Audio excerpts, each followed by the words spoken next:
मंत्री अरुण साव ने दिल्ली में केंद्रीय मंत्रियों से मुलाकात को लेकर विस्तृत जानकारी दी।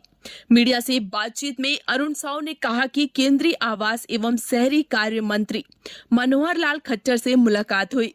प्रदेश में विभिन्न योजनाओं के बारे में उनसे चर्चा की गई। साथ ही स्वच्छता से संबंधित कई योजनाओं पर भी मंथन किया गया। आइए जानते हैं अरुण साव ने क्या कुछ कहा। दिल्ली प्रवास पर गया था।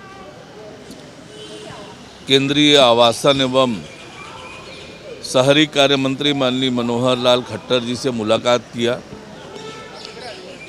और प्रदेश के विभिन्न योजनाओं के बारे में उनसे मांग की, चर्चा किया। प्रधानमंत्री आवास 20,000 जो हमारा डीपीआर विचाराधीन है भारत सरकार के पास, उसको लेकर बातचीत की। स्वच्छता से संबंधित कई परियोजनाओं पर उनसे चर्चा की, बातचीत की। अमृत मिशन पेयजल की व्यवस्था, उससे संबंधित योजनाओं पर चर्चा की,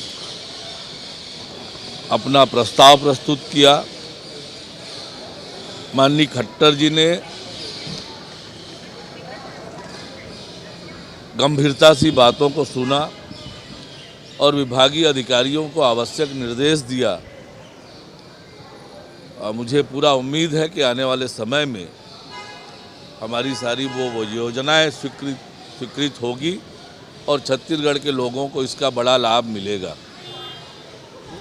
केंद्रीय रेल मंत्री अश्विनी वैष्णव जी से भी मुलाकात हुई। छत्तीसगढ़ के विभिन्न परियोजनाओं पर उनसे चर्चा हुई। छत्तीसगढ़ में रेल के विस्तार पर भी उनसे चर्चा हुई। अभी जो काम चल रहे हैं उन कामों को लेकर भी उनसे बातचीत हुई है।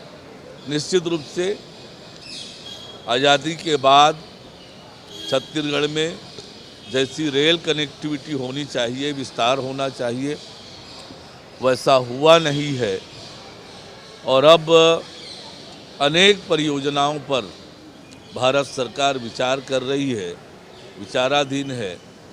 कई परियोजनाओं का डीपीआर तैयार हो रहा है।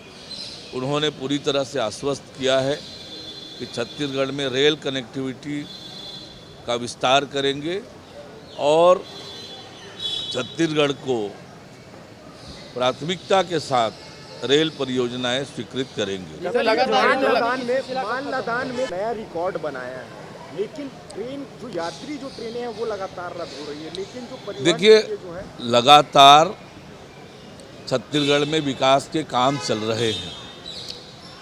मैंने आपसे कहा कि छत्तीसगढ़ में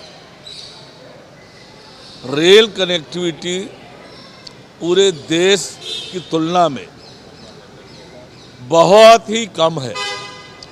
हमारी सरकार बनने के बाद कई नई परियोजनाएं शुरू की गई है और उन कामों के कारण समय समय पर ट्रेनें बंद करनी पड़ती है और इसके कारण से थोड़े व्यवधान हो रहे हैं। लेकिन आने वाले समय में जब ये विकास के काम हो जाएंगे तो छत्तीसगढ़ की जनता को अच्छी रेल सुविधाएं मिलेगी। सर आवास के रेनोवेशन का काम विवाद में आ गया। दीपक बैज कह रहे हैं, क्योंकि रेस्ट हाउस था वो पहले, तो कह रहे हैं कि कमीशन को भी भ्रष्टाचार हो रहा है। देखिए, 5 साल में दीपक बैज को कुछ दिखा था कि नहीं दिखा था?